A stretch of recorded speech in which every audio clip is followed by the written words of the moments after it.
Imagine a game that knows your fears, fulfills your fantasies, and owns your mind. Now, imagine the game is real. Play it, Michael. Brainscan, the ultimate head trip. Released in 1994, Brainscan is a fun little early 90s time capsule. It has a computer game premise, it has shameless advertising for Aerosmith's 1993 album, Get a Grip. It has a soundtrack featuring the likes of White Zombie, Butthole Surfers, Mudhoney, and Primus. And watching it today will make any person who grew up during this time feel all warm and nostalgic inside. It's not exactly a masterpiece, but the film is a million times better than it has any right to be.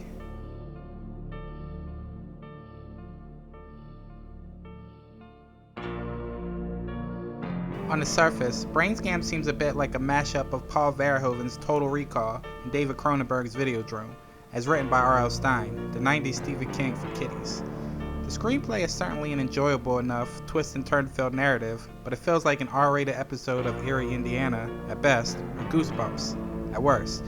On the page, it could certainly go either way, but director John Flynn actually managed to emerge with an atmospheric, surprisingly immersive work of cinema. Listen carefully. For the next 2 hours, you're going to experience mind program entry. That's a powerful force, not unlike hypnosis, transmitted through the television's blanking signal. It's going to alter your reality. You'll be watching a brutal murder through the eyes of a killer, and you'll affect his actions. It won't be pretty. Having apparently not learned his lesson from James Cameron's Terminator 2, Edward Furlong tangles once again with computer-generated evil.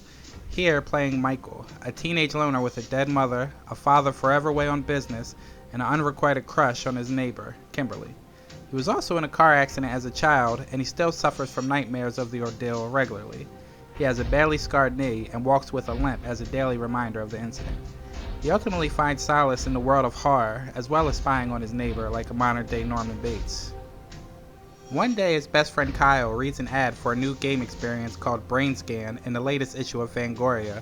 Naturally, Michael calls the 1-800 number. Within a day, Michael is given the CD-ROM a spin, which he inserts into his computer but plays on his TV with a remote. He is instructed to stare at the screen and complete his goal within the time limit. Cut to a nice POV sequence showing gloved hands on the move, guided by an unseen voice towards a sleeping murder victim in waiting. After dispatching the man and cutting off his foot, Michael wakes in a cold sweat, shaken by the reality of the game experience. Of course, at this point, the audience is ahead of the film, knowing full well that Brainscan is no simulation, and that the murder actually took place. However, the script doesn't stay complacent for long, introducing a demonic murder guide trickster. Suddenly, Brainscan becomes much more than a sleepwalking murderer flick. The trickster convinces Michael that he left behind a piece of evidence and he can only retrieve it by playing the second disc. Michael's bad situation gets progressively worse with each level of gameplay. While the film is quite enjoyable overall, it is definitely not without its flaws. For instance, the token love interest, Kimberly, is fairly pointless, and her relationship with Michael isn't explored in the least bit. Her purpose seems to be to appear in lingerie or semi-nude throughout the film with a dunce look on her face.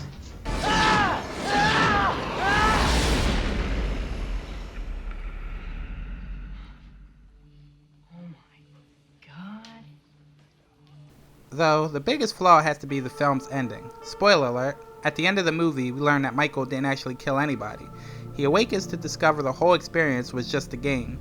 It's a total cop-out and a complete slap in the face for anyone who took the time to watch it.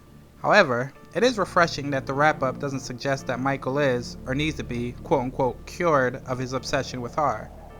Brainscan's story isn't exactly going to blow your mind, but it is decent enough. It's not exactly scary, but there are a few tense moments and some decent action. There are also plenty of laughs, which are mainly courtesy of the trickster, who's an odd combination of Freddy Krueger, Mick Jagger, and Beetlejuice. As stated before, you'll probably find the ending a bit disappointing, but hang in there through the credits for a more satisfying twist. Brainscan isn't a great movie by any means, but it's still quite an entertaining one that's more than worthy of a revisit.